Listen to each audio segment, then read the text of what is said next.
오늘 우리가 함께 읽을 하나님의 말씀은 민수기 18장과 19장 두 장에 걸친 말씀입니다.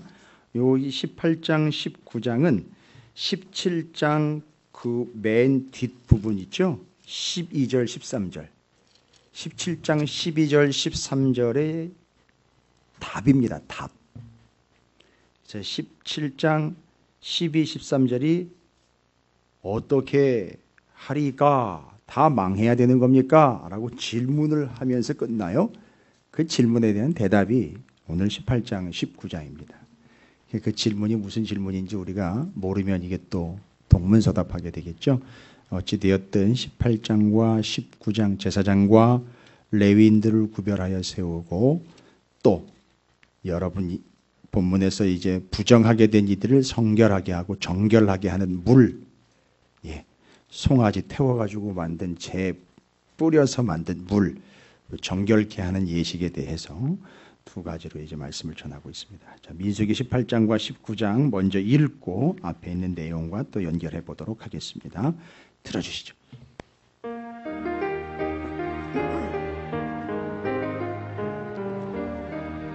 51일 민수기 18장에서 19장 제사장과 레위인의 사명. 제사장과 레위인들을 구별하여 세우신 하나님께서는 그 직분에 따른 특권과 사명을 주시고 소금 언약을 맺어주십니다. 민수기 18장 여호와께서 아론에게 이르시되 너와 내 아들들과 내 조상의 가문은 성소에 대한 죄를 함께 담당할 것이요 너와 내 아들들은 너희의 제사장 직분에 대한 죄를 함께 담당할 것이니라. 너는 너 형제 레위 지파 곧 내 조상의 지파를 데려다가 너와 함께 있게 하여 너와 내 아들들이 증거의 장막 앞에 있을 때 그들이 너를 돕게 하라. 레위인은 내 직무와 장막의 모든 직무를 지키려니와 성소의 기구와 제단에는 가까이 하지 못하리니 두렵건대 그들과 너희가 죽을까 하노라. 레위인은 너와 합동하여 장막의 모든 일과 회막의 직무를 다할 것이요 다른 사람은 너희에게 가까이 하지 못할 것이니라. 이와 같이 너희는 성소의 직무와 제단의 직무를 다하라. 그리하면 여호와의 진노가 다시는 이스라엘 자손에게 미치지 아니하리라. 보라, 내가 이스라엘 자손 중에서 너희의 형제 레위인을 택하여 내게 돌리고 너희에게 선물로 주어 회막의 일을 하게 하였나니 너와 내 아들들은 제단과 휘장 안의 모든 일에 대하여 제사장의 직분을 지켜 섬기라. 내가 제사장의 직분을 너희에게 선물로 주었은즉 거기 가까이 하는 외인은 죽임을 당할지니라. 여호와께서 또 아론에게 이르시되 보라, 내가 내 거제물 곧 이스라엘 자손이 거룩하게 한 모든 허물을 내가 주관하게 하고 내가 기름 부음을 받았으므로 말미암아 그것을 너와 내 아들들에게 영구한 몫의 음식으로 주노라. 지성물 중에 불사르지 아니한 것은 내 것이라. 그들이 내게 드리는 모든 허물의 모든 소제와 속죄제와 속건제물은 다 지극히 거룩한 즉 너와 내 아들들에게 돌리리니 지극히 거룩하게 여김으로 먹으라. 이는 내게 성물인즉 남자들이 다 먹을지니라. 내게 돌릴 것은 이것이니 곧 이스라엘 자손이 드리는 거제물과 모든 유제물이라. 내가 그것을 너와 내 자녀에게 영구한 몫의 음식으로 주었은즉 내 집에 정결한 자마다 먹을 것이니라. 그들이 여호와께 드리는 첫 소산 곧 제일 좋은 기름과 제일 좋은 포도주와 곡식을 내게 주었은즉 그들이 여호와께 드리는 그 땅에 처음 익은 모든 열매는 내 것이니 내 집에서 정결한 자마다 먹을 것이라. 이스라엘 중에서 특별히 드린 모든 것은 내 것이 되리라.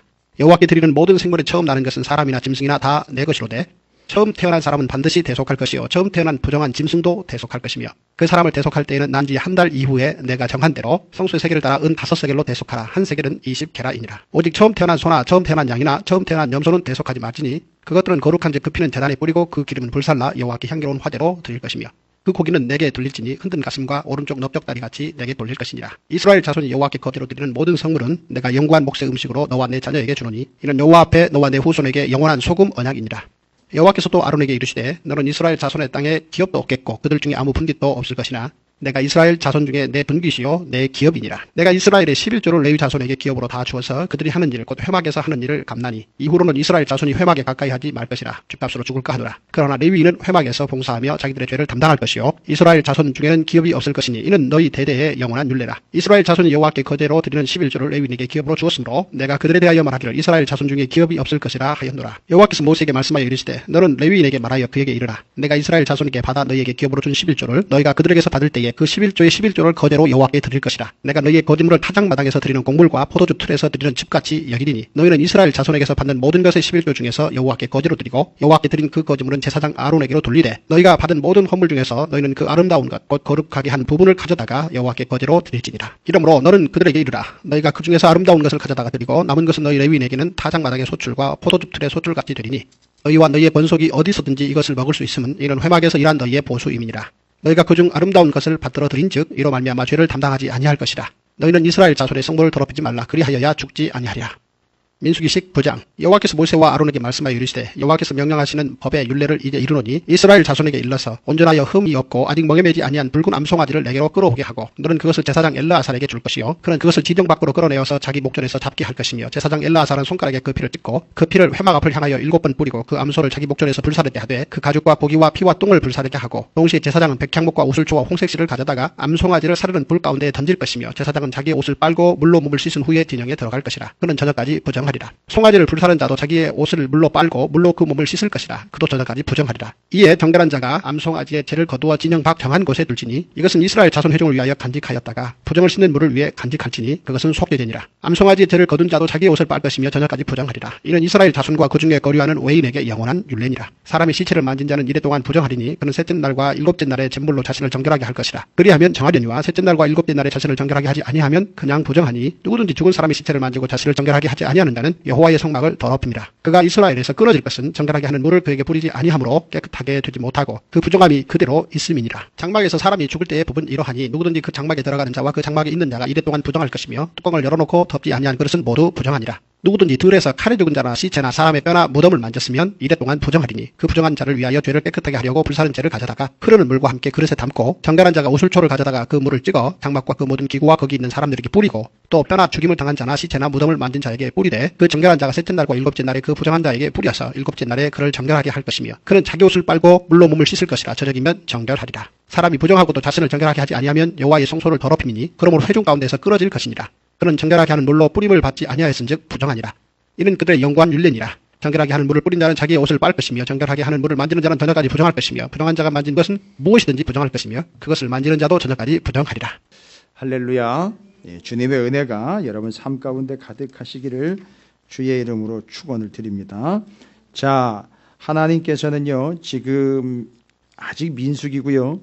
민수기에서 10장까지가 시내산 1년 머무는 기간이었고 10장 10절 이후로 이스라엘 백성들이 이제 움직여야 될 타임이라고 말씀드립니다. 지금 말하자면 민수기 오늘 18장 19장은 움직이는 과정 중에 말씀하신 내용이거든요.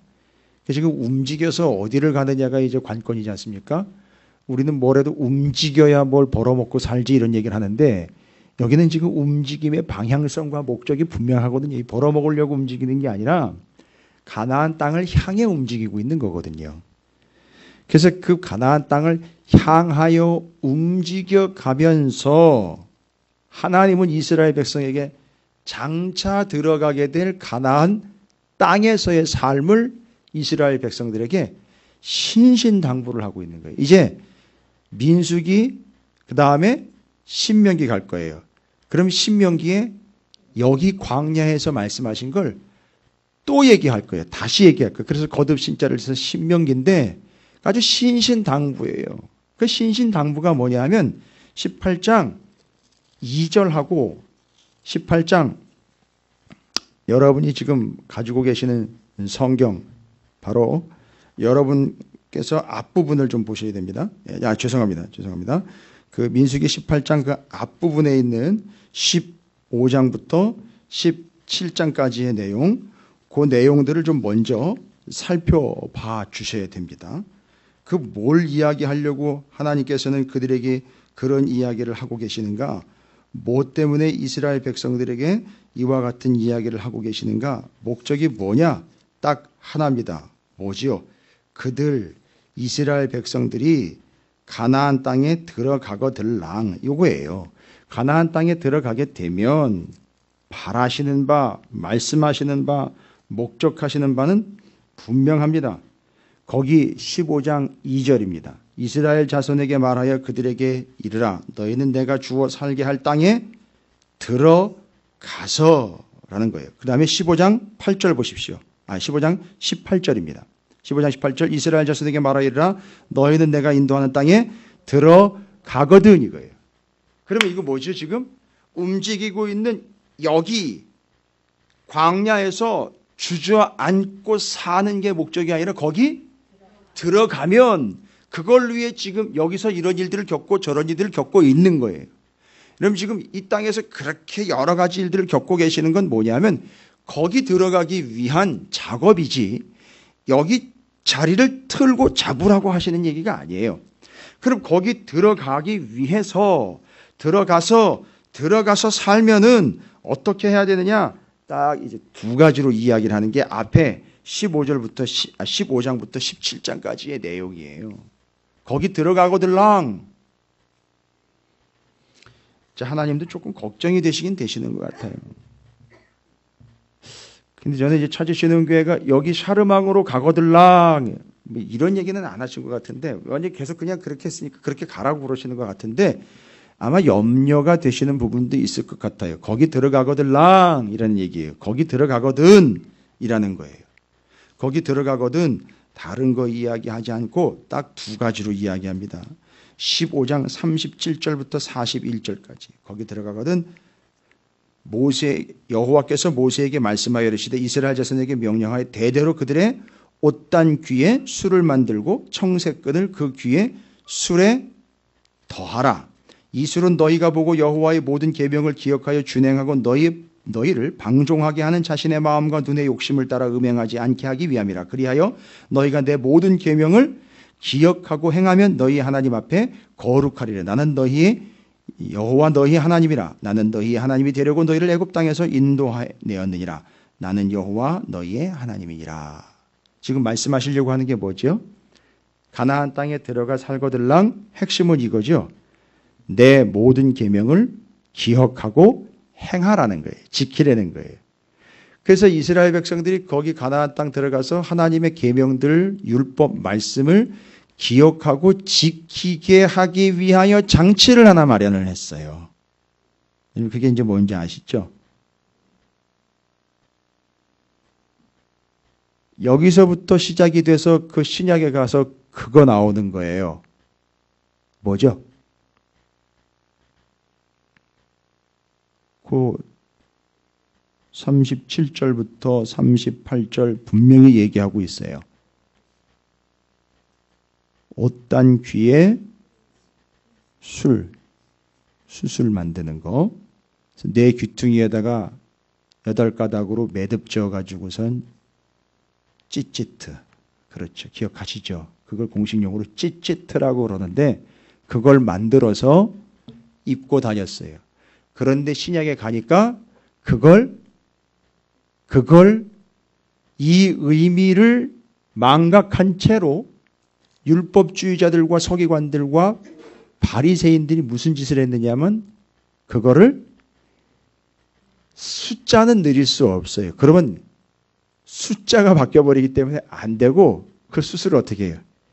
길게 늘어뜨리고 화려한 색깔로 물들여가지고 그걸 걸치고 다니면서 뭐 했죠? 자기를 과시했단 말이에요. 근데 지금 여기서 왜 그 명령이 내려졌고 왜 그런 행동을 하게 하셨는지 잘 보십시오. 가나안 땅 들어가면 이스라엘의 정식 20세 이상의 남자들과 정해진 멤버들이 이 옷을 입게 되는데 이 찌찌트를 입게 되는데 이걸 입으면 그 옷마다 다 수술이 달려가지고 내 걸 보는 게 아니라 상대방을 보면 이게 주렁주렁 열려있는 수술을 보면서 그렇지 하나님이 말씀 지키며 살라 그랬지 그렇지 저거 말씀 지키며 살라 그랬지. 여러분 무지개가 싹 뜨면 뭐가 연결이 돼요? 무지개가 뜨면 무슨 스토리가 기억나게 되는 것이죠? 그게 노아의 방주 사건에서 다시는 물로 심판하지 않는 하나님의 약속 떠올리게 되는 거죠. 그거와 같이 이 사람들이 옷 끝에다가 수술을 달아가지고선 치렁치렁 하는 것은 자기를 장식하기 위해 다른 게 아니라 찰랑찰랑 출렁출렁하게 해서 여기 보세요. 여러분 이렇게 살아야 되는 거예요 라고 상대방을 위해 배려를 해주는 거예요. 그래서 상대방이 그걸 보면 어떻게 하는 거죠? 내가 과연 오늘은 말씀대로 살았나 하나님의 말씀을 지키며 살았나를 서로를 보면서 쟤는 왜 저렇게 살아? 이게 아니라 그걸 보면서 내가 어떠한 삶을 살았나지를 보고 이게 지금 들보, 티눈 이런 거랑 연결이 다 돼요. 그걸 보고 쟤는 왜 저런 식이야? 왜 너는 그런 식이야? 라고 자기 수술만 길게 늘려가지고 난 이런 식으로 살고 있어. 이게 아닙니다. 드러내는 게 아니에요. 상대방이 치렁치렁하게 흔들리는 수술을 보면서 내가 과연 말씀대로 살았나? 가나안 땅 들어가거들랑 너희 이스라엘 백성들은 다 그 옷 입고 상대방에게 뭐예요? 알려주는 역할을 하라, 이런 얘기예요. 그래서 들어가면 절대 하나님의 말씀과 규례와 법도와 명령을 잊지 않고 지키며 행하여 살도록 하기 위하여 요 옷 만들어 입어. 요게 첫 번째 장치였었어요. 여러분, 애들 장난 같잖아요. 근데 하나님은 이것을 하나님의 사람들로 철저한 배려의 의미로 지어서 입으라고 아예 명령을 내리신 거예요. 여러분, 이 옷 자체가 율법이라기보다는 이 옷을 통해서 하나님의 말씀을 잊지 않도록 하기 위한 하나님의 배려예요. 장치입니다. 뭐 오늘날 우리는 이런 장치 같은 거는 없어요. 그러다 보니까 시간이 나면 하는 거고 말면 많은 거고 뭐 이렇게 되어 버렸는데, 우리에게도 이런 장치는 있어야 돼요. 명확하게 내가 하나님의 말씀대로 지금 살고 있는가, 나를 깨우쳐 줄 수 있는 이런 장치가 있어야 되는 거예요. 마치 알람처럼 그런 게 있어야 된다는 걸 이야기해요. 그래서 눈에 아예 보이게끔 이런 장치를 해줬어요. 그래서 첫 번째, 가나안 땅 들어가 살면 하나님의 말씀을 철저하게 지키며 살아라. 그래서 찌찌트 여러분 그 숫자로 환산해 가지고선 613가지의 율법을 그렇게 숫자로 환산할 수 있다고 제가 말씀드렸죠. 그러니까 사람들 그거 입은 거 보면 613가지를 기억하는 거예요.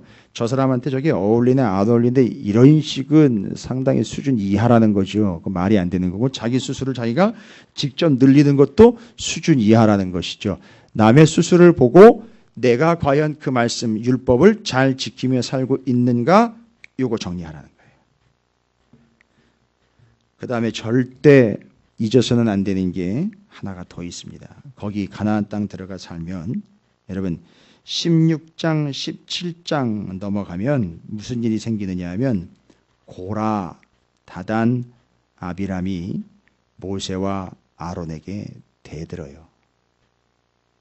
그 지휘권에 대듭니다. 그런데 이들은 레위 지파이면서 아론은 대제사장이에요.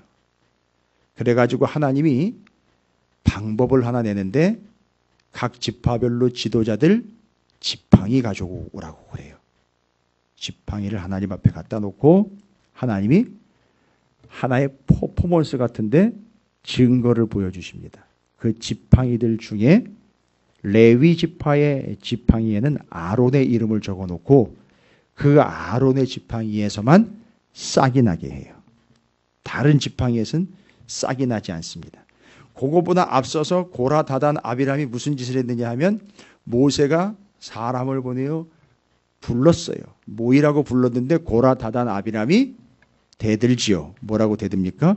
내가 너 왕 되는데 들러리 하고 싶지 않다. 우린 가지 않겠다. 그럴 때 모세가 기가 막힌 기도한 걸 하나님이 올려드리죠. 16장 15절, 모세가 심히 노하여 모세의 온유함이 지면에 어떤 사람들보다도 승하다라고 이야기했거든요. 상당히 온유한 사람이거든요, 이 사람. 그런데 그 사람이 심히 노하여 하나님 앞에 뭐라고 얘기했느냐? 그의 헌물을 돌아보지 마시옵소서. 그 고라, 다단, 아비람 그 작자들의 헌물을 돌아보지 말아달라는 거예요. 여러분, 아니 뭐 아닌 말지 뭘. 요즘으로 말하면 이거거든요. 헌금 안 받겠습니다. 이거거든요. 당신의 헌신 안 받겠습니다. 이러거든요. 그러면 요즘엔 뭐라 그래요? 와우, 잘 됐네. 예, 다 그렇게 얘기를 해요. 그게 얼마나 무서운 얘기인지를 몰라요. 하나님이 안 받으신다는 게 얼마나 무섭고 처절한 얘기인지 감을 못 잡아요. 예배도 안 받으실 뿐만 아니라 기도도 안 받아, 헌물도 안 받아, 헌금도 안 받는다면 그건 끝난 거예요, 여러분. 더 이상 얘기할 게 없어요. 그래서 드릴 수 있음이 얼마나 감사함인지, 받으신다는 사실이 얼마나 기가 막힌 건지 여러분 잘 모르시죠? 금액 가지고 따질 게 아니에요. 그 작은 것 하나와 헌신을 하나님 받아주신다는 게 얼마나 기가 막히고 놀라운 건지요. 이 모세의 기도를 이해하고 알고 있다면요, 그게 얼마나 중요한 사실인지 정말 그러니까 정말 이런 걸 모르니까 거기다 대고 받거나 말거나 그리고 하나님 앞에 드리는 거 가지고 장난질을 하는 거죠. 여기 있는 거 빼가지고 이렇게 하고 저거 빼가지고 조절해가지고 세상에 그거 하나님 받으시면 하나님은 없어서 그러시는 거예요. 하나님을 그렇게 없인 여겨가지고는 큰일 나죠. 하나님이 없는 분이 아니에요. 그거 없어도 하나님은 아등 상관이 없습니다. 모세가 심히 노해서 하나님 저들의 헌물 받아주지 마십시오. 이유는요, 그들이 뭐 했기 때문이죠? 하나님의 권위에 대들었기 때문에 그렇습니다. 그래서 한틀로 갑니다. 그 하나님의 권위에 대든 그들 헌물 받지 말아주세요. 공동체에서 몰아내달라는 얘기인 거고요. 그 다음에는 지팡이 가져오라 그래가지고 지팡이에서 12지파 중에 유일하게 레위 지파 아론의 이름이 적혀있는 지팡이에 싹이 나게 해가지고선 아론의 지팡이에만 싹이 난 거예요. 그러니까 그 제사장의 지휘권을 인정할. 그러면 가나안 땅 들어가거든, 잘 보세요. 가나안 땅 들어가거든 다 옷 차려입고 자기 폼 내면서 패션쇼 하는 게 아니고 상대방을 위하여, 그러면 이해가 돼요. 상대방이 어두울 때나 멀리에서도 잘 보일 수 있도록 그 수술을 길고 화려하게 해준다면 오케이, 좋아요. 좋습니다. 그건 대찬성이에요. 상대방이 잘 볼 수 있도록 했다면 대찬성이에요. 그러나 자기 자랑하려고 내가 이렇게 율법을 잘 지키겠다고 자기 뽐내려고 하는 것, 그건 한마디로 창피에 이르게 될 일이라는 사실을 명확하게 얘기를 하시는 거예요. 그래서 땅이 갈라져 고라, 다단, 아비람 땅으로 꺼져버립니다. 그게 지옥이, 땅지, 감옥, 옥 해가지고 지옥으로 들어가 버렸어요. 끝나는 겁니다. 더 이상 얘기할 필요 없다는 거죠. 그 다음에 모세와 아론의 지도권에 반발한 그들에 대해서 정확하게 이야기해요. 가나안 땅 들어가거든 너희가 살아야 할 행동 지침이 뭡니까? 하나님의 말씀, 율법, 규례를 절대 잊지 말고 지키며 행하라. 그 다음에 뭐에 대들지 말라는 거죠? 하나님의 권위, 제사장과 지도자의 권위에 대들지 말아라. 왜일까요? 여러분, 그냥 명령하고 지도하는 사람이기 때문에 그 권위에 대들지 말라는 얘기가 아니에요. 그 제사장의 권위에 대들면 문제가, 심각한 문제가 생깁니다. 어떻게 되는지 아시겠습니까? 그러면 그 대제사장이나 제사장들이 그 권위가 무너지게 되면 뭐가 멈춰지게 되느냐면 제사가 멈춰지게 되는 거예요. 그럼 끝나는 겁니다. 그래서 여러분 17장에 보시면 그 아론의 싹난 지팡이, 나머지 다른 11지파의 지팡이는 싹이 안 났어요. 그런데 아론의 지팡이만 싹이 났어요. 그러니까 사람들이 그걸 다 봤어요. 세상에 하나님이 누구의 권위, 누구의 손 들어주신 거죠? 아론 제사장의 손과 그의 권위를 세워준 거예요. 그러니까 지금까지 고라, 다단, 아비람 다른 지파의 지도자들이 오해하며 착각하며 시건방을 떨었던 게 정확하게 이제 드러나는 거예요. 니들만 지도자냐? 너만 제사장이냐? 네 기도만 받느냐? 너의 헌신만 받느냐? 이 얘기 시작했는데 이것 어디 한번 두고 보자 했는데 다른 지팡이에 싹 하나도 안 나고 아론의 지팡이에 싹 딱 나는 거 보고는 이 사람들이 털썩 주저앉습니다. 자기들이 뭐 했다는 거예요, 지금 이제. 아론의 지팡이에 싹 난 거 보고 나머지 11지팡이에 싹 안 나는 걸 보고는 주저앉았다고요. 이스라엘 백성들이요, 지도자들이. 그러면서 하는 소리가 12, 13절이에요. 뭐라고요? 이스라엘 자손이 모세에게 말하여 이르되 보소서 우리는 죽게 되었나이다. 죽게 되었나이다. 아무것도 모르고 까불었나이다. 이거예요. 앞에서 고라, 다단, 아비람 지도자들, 백성들조차도 아론과 모세의 권위에 대해서 함부로 대했던 것, 그래서 우리가 뭐 하게 되었다? 죽게 되었나이다. 그 대제사장과 제사장이 제대로 세워지지 않으면 우리가 정말 죽게 생겼나이다. 이런 얘기인 거예요. 잘 보십시오. 계속 읽어보세요. 우리는 죽게 되었나이다. 뭐래 또? 망하게 되었나이다. 죽는다, 망한다는 게. 죽는다는 건 끝난다는 거고 망한다는 건 끊어진다는 얘기예요.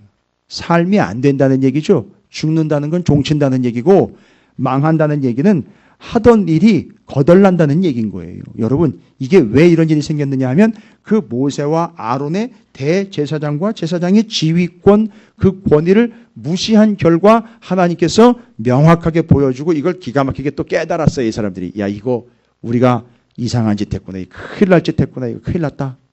그런 거죠. 그래서 죽게 되었나이다. 망하게 되었나이다. 또 얘기해요. 다 망하게 됐대요. 다. 이스라엘 백성이 싹 다 망하게 됐다는 거예요. 여러분. 왜 자꾸 오바를 합니까? 뭘 다 망해요?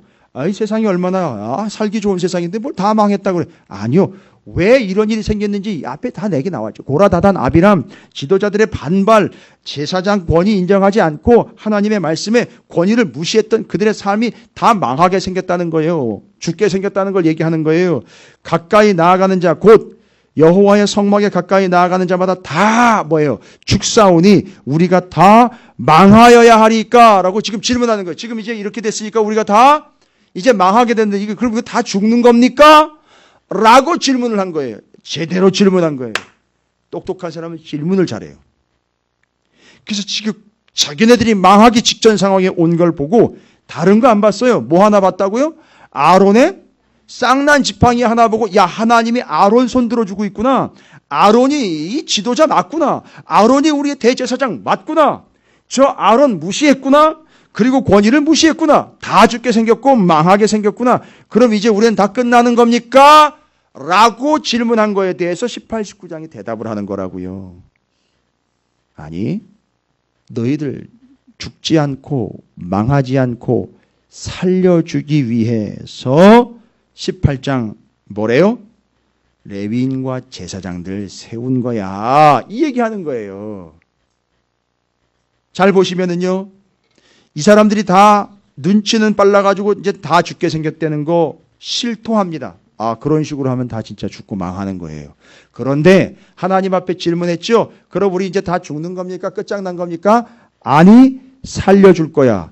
너희들 살려주려고 뭐예요? 레위인과 제사장 세운 거야. 그러면 레위인과 제사장 세웠다는 얘기는 공간으로 가야죠. 성, 막 세우고 그 안에다 레위인과 제사장 집어 넣은 거야. 그럼 뭐죠?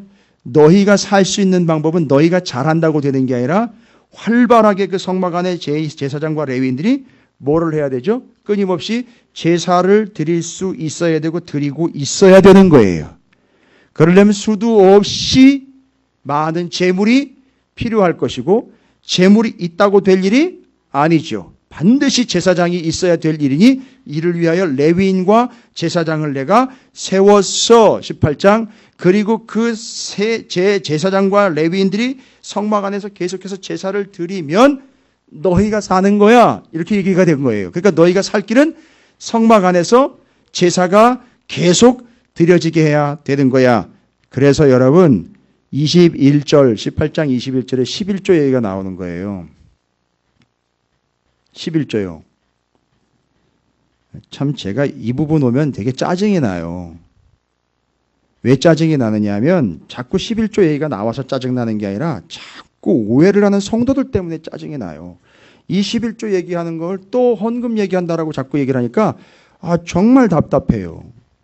너무 답답해요. 미안한 얘기지만 11조도 제대로 안 하면서 자꾸 짜증을 내요. 여러분 제가 분명히 말씀드립니다. 처음 것 11조는 하나님이 내 거라고 그랬어요.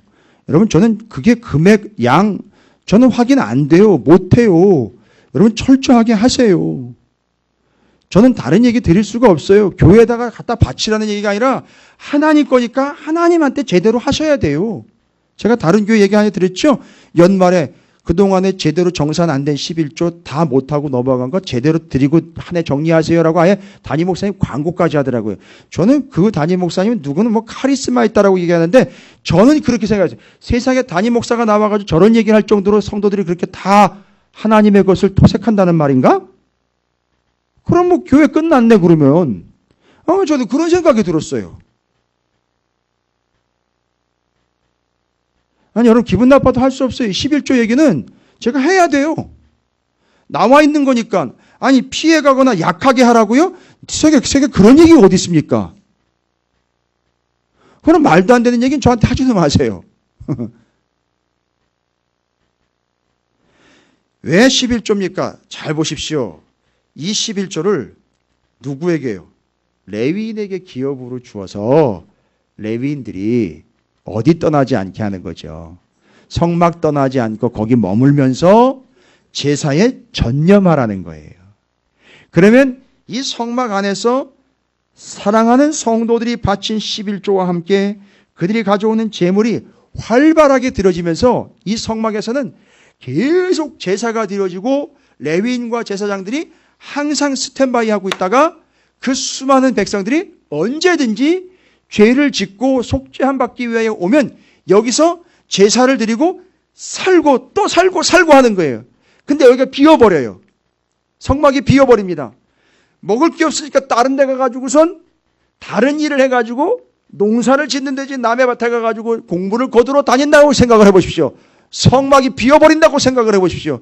당장 지금 살아야 되는데 달려갔는데 레위인과 제사장이 없어요. 다른 데가 있고요. 안 된다는 얘기죠. 여러분, 이게 바로 뭐냐? 제가 예전에도 얘기 드렸어요. 이 성막은 바로 레위인과 제사장들이 늘 지키는 용광로와 같은 곳이에요. 그래서 여기서는 항상 뜨겁게 계속해서 제사가 드려지고 있어야 여기 수많은 백성들이 산다는 얘기예요. 뭔 얘기인지 아시겠죠? 바로 그거예요. 성막에서 제사가 계속 드려지고 있다. 이건 이스라엘이 살았다라는 얘기예요. 뭔 얘기인지 아시겠습니까? 여기 찾으시는 교회에서의 담임 목사가 말씀과 기도로 계속 붙잡고 있으면, 여기 여러분께서 들어오셔서 말씀과 기도로 계속 붙잡고 계시면 바로 이 주변이 산다는 얘기인 거예요. 다른 거 없어요.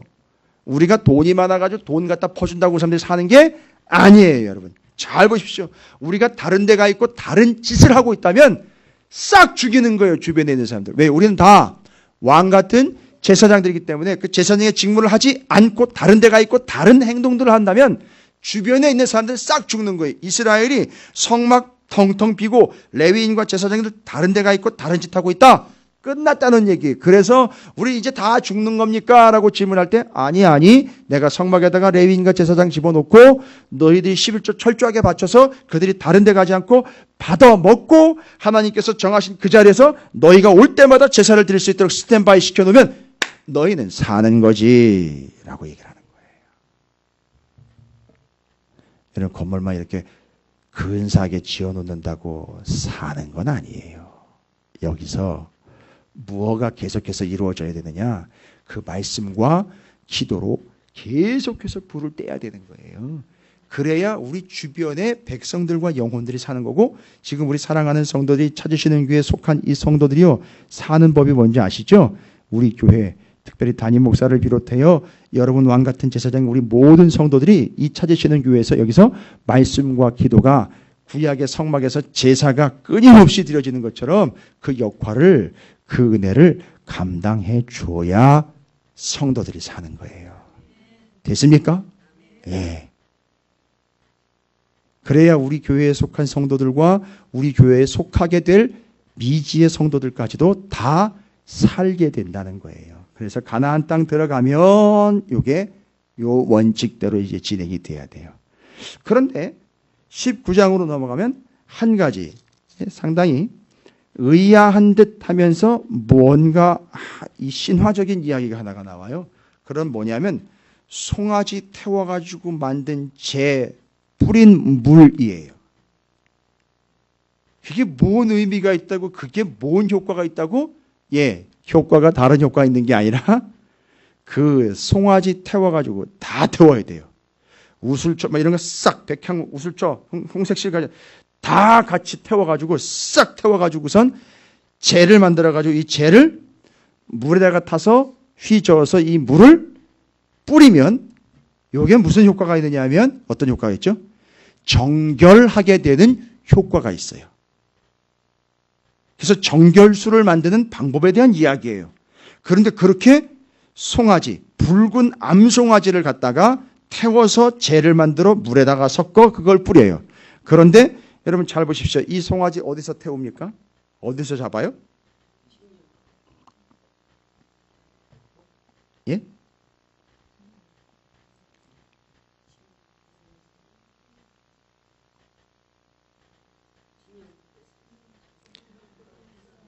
진영 바뀌면 진영이면 이스라엘 진영이라고 말할 때에는 이스라엘 백성들이 거주하고 있는 천막들 그 바깥에 나가서 태우려는 거예요. 제가 왜 이거 찍는지 아시죠?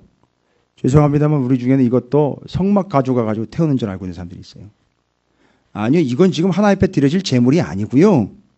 이건 우리가, 그러니까 이스라엘 백성들 잘 보십시오.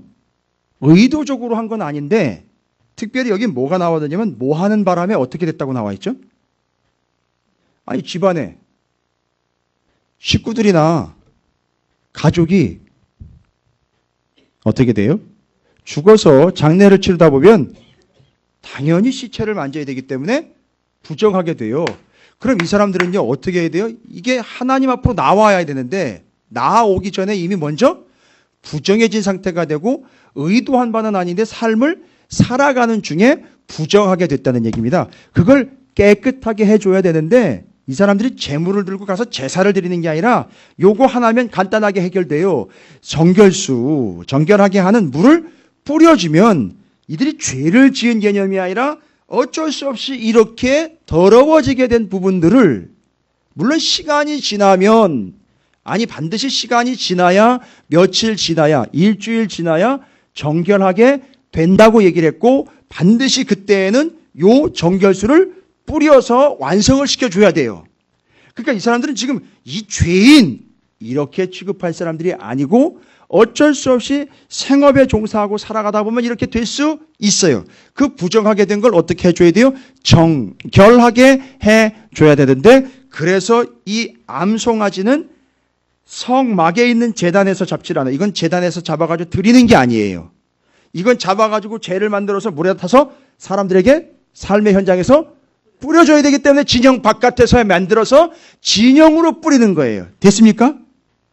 죄를 지으면 어떻게 해야 되죠? 진영에서 성막으로 들어와야죠, 안으로. 그런데 그들이 삶을 살아가면서 더러워지게 된 부정함을 씻기 위해선 그들이 의도적으로 죄를 지은 게 아닌 게 확인이 됐기 때문에 진영 바깥에서 만들어서 물 타서 진영에다가 뿌려주는 거예요. 그래서 정결한 삶을 살도록 하기 위함이라는 거죠. 그럼 이게 뭘 얘기하는 거냐 하면 잘 보십시오. 부정하게 되면 이렇게 해서 정결하게 할 수 있지라는 일종의 안심 장치를 만든 게 아니라 이건 이스라엘 백성들이 바로 어떠한 삶을 살아야 하느냐? 정결한 삶을 살아야 할 것에 대한 이야기를 해주는 거예요. 죄를 지으면 반드시 가운데로 와야 되고 삶을 살아가면서 부정한 것들 때문에 부정해지는 케이스들이 있으니 그때는 어떻게 해야 된다? 반드시 정결하게 하는 물로 뿌려서 정결함을 유지하도록 해야 한다는 거예요. 그러니까 부정하게 된 다음에 어떻게 해야 된다? 보다. 그렇죠. 부정해지지 않도록 늘 예방하라라는 법이에요. 이게 사후 약방문이 아니고 예방 처방이라고요. 이해가 되십니까? 그래서 삶을 살아가면서 우리가 정결하게 되도록 늘 힘써라. 요 얘기를 하고 있는 거예요.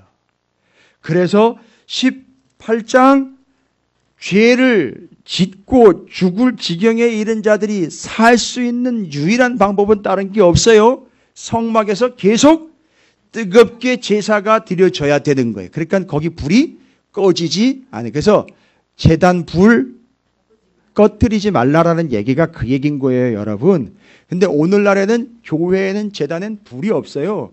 아니 왜 없어요? 십자가 불이 있잖아요. 이거 꺼지 말라는 얘기는 뭐예요? 물론 끌 때도 있어요. 그런데 그 얘기 의미는 뭐예요? 기도의 불, 말씀의 불을 꺼뜨리지 말라는 거예요. 그래서 계속 여기서 지펴야 돼요. 이해가 되십니까? 그래서 새벽마다 여기서 기도와 말씀이 계속 전파가 돼요. 그리고 기도하는 사람들이 와요. 한 사람이 됐든 두 사람이 됐든 그건 해줘야 된단 말입니다. 할렐루야. 그렇죠. 그래서 목사가 매일 와가지고 여기 와 무릎 꿇고 기도하고 말씀을 펼치는 이유가 저쪽 방에서 늘 말씀을 펼쳐놓고 기도하는 이유가 그거예요. 끄지 않도록 하기 위해, 꺼지지 않도록 하기. 그렇게 계속해서 불을 떼야 영혼이 사는 거예요. 제가 떼야 여러분이 살아요. 이해가 되십니까? 이 개념인 거예요. 그게 제사장들, 레위인들 성막에 집어넣고 11조 줄 테니까 그거 먹고 다른 생각하지 말고 거기서 계속 제사 드려. 준비해. 땔감 준비해. 제단불 꺼뜨리지 마. 이거 계속 책임지고 했던 거예요. 여러분, 제가 그렇게 할게요. 예? 제가 여기서 말씀과 기도할게요. 그리고 또 정말 얄미운 성도들이 있어요. 아, 그건 목사님이 알아서 할 거야. 그럼 뭘 성도들을 왕같은 제사장이라고 얘기를 해요? 그럼 왕같은 제사장 아니죠. 본인도 그런 사명이 있는 건데. 이해가 되십니까? 그럼 어떻게 하셔야 돼요, 여러분들은요? 꺼뜨리지 말라 그랬잖아요. 말씀과 기도 꺼뜨리시면 안 되잖아요. 그죠? 분명히 사도 바울이 얘기했잖아요. 고린도서신에서 너희 몸이 거룩한 성전인 걸 너희가 알지 못하느냐. 여러분이 성전이잖아요. 그러면 여러분 안에서 뭐와 말씀과 기도가 꺼지지 않도록 해야 누가 산다는 거예요? 여러분 주변에 있는 형제와 자매들이 산다는 거예요. 무슨 얘기인지 아시겠죠? 제가 그렇게 해야 교회가 사는 것이고요. 여러분이 그렇게 해주셔야 지체들이 사는 거예요. 그리고 살아야 될 사람들이 또 살아오는 거예요.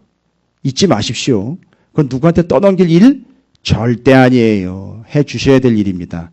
그리고 우리의 삶에서 항상 뭘 유지하도록 해라? 정결함을 유지하도록 하라. 되셨죠? 이게 18장과 19장이 분명히 얘기하고 있는 바입니다. 이게 가나안 땅 들어가면 완벽하게 뭘로 작용해야 되죠? 틀로 작용을 해야 돼요. 그래서 옷 숯을 달고 제사장의 지휘 권한을 인정하면서 여러분들이 살 길은 성전이, 성막이 계속해서 불이 떼져서 제물이 드려져야 여러분이 사는 겁니다. 따라서 제사장의 권위 무시하면 안 되고요. 여러분이 하나님의 것인 11조를 계속 드려야 그들이 딴 데 가지 않고 거기서 종사하면서 제사를 드릴 수 있습니다. 그래야 사는 것입니다. 하고 삶에서 여러분 그 진영에서는 부정해지지 않도록 늘 유념하시길 바랍니다. 라는 게 19장의 스토리입니다. 정리되셨습니까? 예, 저는 이제 여러분에게 이렇게 부탁드리면서 여러분을 파송을 해야 돼요. 여기 찾으시는 교회의 성도들로서 성전된 여러분은 말씀과 기도의 불을 꺼뜨리시면 안 되는 왕같은 제사장들입니다. 정답. 그 다음에 두 번째는 여러분의 삶의 자리에서 성결, 정결을 유지하시기 바라겠습니다. 근데 여러분 어떡하지요, 목사님? 부정하게 됐습니다. 더러워지게 됐습니다. 정결수 뿌리라 그랬잖아요. 그죠? 뭐예요? 암송아지, 붉은 암송아지에 모든 멍에를 매보지 않았습니다. 이제 태어난 첫 새끼예요. 구별된 겁니다. 이건 뭘 이야기하는 거냐면 그 성결수이지만 바로 예수 그리스도의 보혈을 의미하는 거예요. 그럼 여러분 혹시라도 부지 중에 부정하게 되었다라면 여러분 무슨 작업하시면 돼요? 그렇지요. 예수의 피를 내게 뿌리는 그게 바로 뭐예요? 회개예요. 됐습니다. 회개요. 아, 그래서 매 순간 어떠한 자리에서든지 여러분 혹여라도 부정하게 됐다면 어떻게 하시면 된다? 아니 어떻게 해야 된다? 예수 그리스도의 피를 의지하여 회개해야 됩니다. 반드시 이 개념이 컨셉이 들어야 되겠죠. 예수님께서 나를 위해 뭐를 흘리셨는데 피를 흘려주셨는데 내가 이러한 죄를 지었으니 하나님 용서해 주십시오라고 하는 게 마치 요 암송아지 태워가지고 재 맞는 걸 물에다가 타가지고 그걸 뿌리는 것과 같은 효과라는 거예요. 됐지요? 됐어요. 그거 하시면 돼요. 뭐 더 이상 얘기 드릴 게 없어요. 어떻게 보면 우리는 지금 광야를 살아가고 있는 이 백성들일 수 있어요. 그렇죠? 그리고 우리에겐 이런 명령이 떨어진 거예요.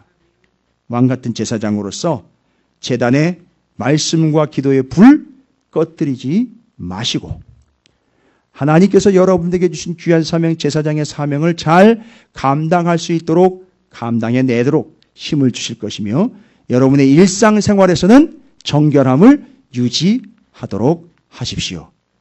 그러나 혹시라도 그것이 여의치 못하여 부정하게 됐다면 그 즉시로 예수의 피를 받아 뿌리십시오.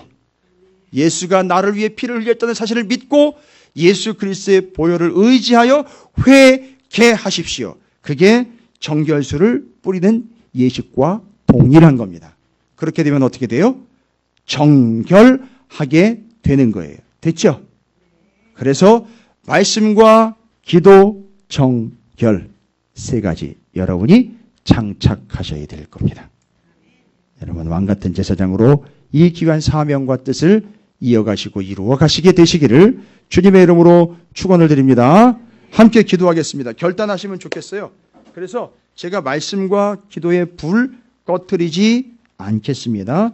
또한 정결한 삶을 살기 위하여 예수 그리스도의 보혈을 의지하여 더러워지지 아니한 물론이거니와 혹여라도 부정하게 되면 예수 그리스도의 보혈을 의지하여 하나님 앞에 철저하게 회개하는 삶을 살겠습니다. 주님의 이름을 한번 부르시고 왕 같은 제사장으로 가나안 땅, 약속의 땅 그 광야에서 하나님이 보장하시는 바, 약속하시는 바, 당부하시는 바를 이루어 가겠습니다. 함께 결단하며 기도로 올려드립니다. 기도하겠습니다.